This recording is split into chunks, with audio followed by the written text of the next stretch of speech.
He ghosted me. She used me. I gave her everything and still wasn't enough. I hear it all the time from men. Yes, you, the man who grew up thinking being strong meant being silent. The one who was told to chase success, never show emotion, and never expect anyone to check in on him. Because you're a man, right? But let me tell you something that no one talks about. Behind every confident, successful man is often a wounded boy who was never taught how to heal. And today I want to speak to that boy. The one who's tired of the games, confused by modern dating, craving something deeper, but afraid to admit it. The one who scrolls through social media wondering why high value feels more like a performance than peace. The man who's done pretending he doesn't need love or guidance.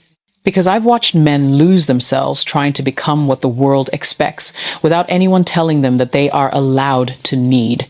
They are allowed to feel. They are allowed to want more than validation from strangers. So listen, not just with your ears, listen with your heart. This is coming from someone who's seen what happens when men are neglected, misunderstood, or silently drowning. And if you're brave enough to keep watching, you just might hear the truth you've been waiting for.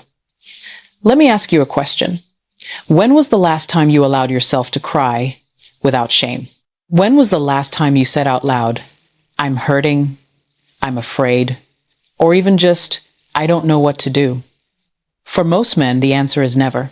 Not because they don't feel deeply, but because they were never taught how to speak the language of emotions. Instead, from the time you were a boy, you were handed a script. Man up. Don't be soft.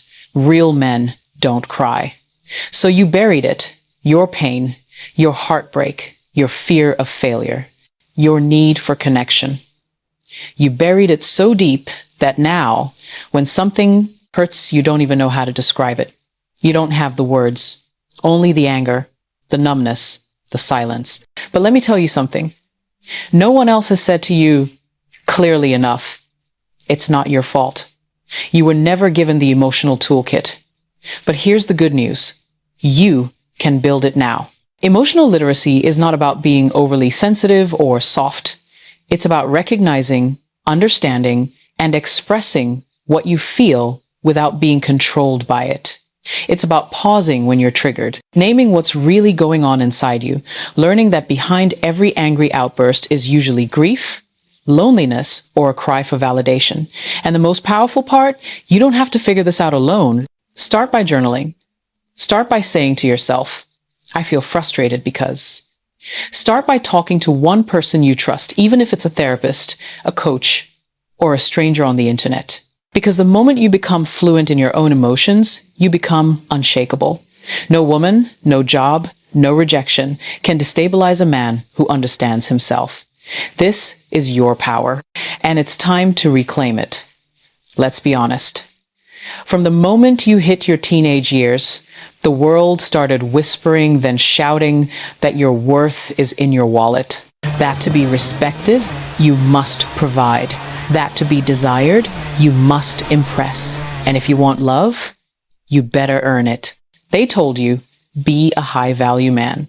But what they really meant was, make 6 figures, drive the best car, dominate, win, never be broke.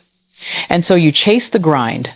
You sacrificed sleep, your health, your friendships, sometimes even your joy, all to climb a ladder that no one asked if you even wanted to be on. But here's the brutal truth. Many men have become wealthy and still feel empty. They've got the house, the brand name suit, the Rolex, and still wake up feeling unseen, unknown, unloved.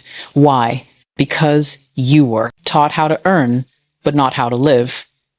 You were trained to build an image, but not an identity. Let me say this slowly, for the man who's silently burning out. You are more than your paycheck. You are more than your title. You are more than the number of women you can attract. What about your peace? What about your purpose? What about the conversations that make your soul feel full? The laughter that doesn't come from ego, but from being real, vulnerable, human? Listen, money matters. We won't pretend it doesn't. But it's not the final measure of your value. It's just a tool. What you build with it is what really counts. So start asking yourself, what legacy am I leaving? Would I still feel worthy if the world couldn't see my car or my job? Do the people around me love me for who I am or what I give? The moment you stop performing for approval and start living from your truth, that's when you become unstoppable, not just in business, but in life. You are not a bank account. You are a soul. Don't forget that. She likes your stories. She sends heart emojis. She responds quickly most of the time. And for a moment, you feel seen, desired, wanted. But here's the uncomfortable truth. Most of you are starving for affection and settling for attention. And I don't say that to shame you. I say that because I see you. I see the men who are scrolling through endless profiles, checking who watched their reel, who viewed their status, who double-tapped the photo they posted just to feel something. But deep down, you know it. That like doesn't hold you at night. That DM doesn't ask how your day really went. That what's up at 2 a.m. It's not intimacy, it's convenience. You've confused being noticed with being valued, and the world doesn't help. It teaches you to chase clout, to perform, to present a curated version of yourself that gets attention but not depth. So you build abs, drive, fast, earn big, hoping it'll be enough. But here's the thing. You don't want every woman. You want one woman who makes you feel safe. You want to be seen without performing. You want connection, not performance. Not just someone who's attracted to your lifestyle, but someone who wants your life. So how do you tell the difference? Attention feels instant. Affection takes time. Attention flatters. Affection listens. Attention disappears when you're not useful. Affection remains even when you're vulnerable. Affection doesn't shout, it shows up. It calls when no one else does. It remembers the little things. It stands by you, not just beside your success, but inside your struggle. So if you're tired of meaningless connections, you must first stop accepting surface-level energy. You attract what you tolerate. Raise your standard from who's looking at me to who truly sees me. Because the man who knows the difference between attention and affection, he stops chasing the crowd and starts building a connection that lasts. And brother, you deserve that kind of love. But first, you have to believe you're worthy of it. Let's talk about your walls. You've been hurt, played, misunderstood, maybe even used, so you built your defense mechanisms. You became more selective, sharper. You raised your standards, told yourself, I'll never go through that again. And on the surface, that sounds strong, smart, strategic. But deep down, you're not protecting your standards, you're protecting your wounds. There's a difference between being discerning and being emotionally unavailable. See, many men today are walking around wearing masks of confidence, but their hearts are locked behind vault doors. And while you say, I'm not settling, what you really mean is, I'm scared to trust again. Let me tell you something. No one says enough. You can have high standards and an open heart. You don't have to choose between strength and softness. You don't have to become cold just to be in control. In fact, the highest form of power is the man who knows how to love without losing himself. So yes, know your worth. Don't settle for half love, flaky energy, or performative attraction. Expect loyalty. Expect effort. Expect depth. But also give grace. Give space for people to grow. Give room for real intimacy to take root, not overnight, but over time. Because here's the paradox.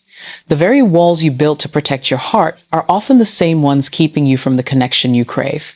A cold exterior doesn't make you strong. It makes you lonely. And I know you weren't born that way. You became that way through pain. But what if healing meant letting someone in carefully? What if emotional safety wasn't about isolation, but about choosing who gets access with wisdom? Remember, a locked heart can't be broken, but it also can't be loved. So raise your standards, yes, but don't freeze your soul in the process. You are not the pain that shaped you. You are the love you still have the courage to give. And the right woman, she'll match your standards. But she'll also melt your walls, if you let her. Let's talk about something most men won't say out loud, but silently expect. If I find the right woman, everything will finally feel okay. You tell yourself you're just looking for love, for peace, for a good woman who gets it. But sometimes what you're really looking for is a healer in heels. Someone to soothe the wounds you never confronted, to make you feel whole without you doing the work. But here's the truth most won't tell you. It is not a woman's job to rescue you from your emotional mess. It is not her job to teach you how to feel, how to open up, or how to love. And it's not fair to hand someone your brokenness and call it a relationship, because what you don't heal in solitude. You will bleed in partnership. You'll misinterpret kindness as manipulation. You'll pull away when things get real. You'll punish her for the pain someone else caused. And eventually, you'll lose the very connection you so deeply craved. But here's the good news. Healing is not only possible, it's powerful. And no, it doesn't make you weak. It makes you dangerous in the best way. Because the healed man can love without fear. He can lead without ego. He can sit in silence without spiraling. It starts small, journaling your thoughts instead of numbing them. Going to therapy, even if it's uncomfortable. Having honest conversations with your brothers instead of hiding behind bravado. Admitting, yes, that hurt me, but I'm not staying there. Stop waiting for a woman to make you emotionally intelligent. Stop hoping she'll fix the father wound, the heartbreak, the identity crisis.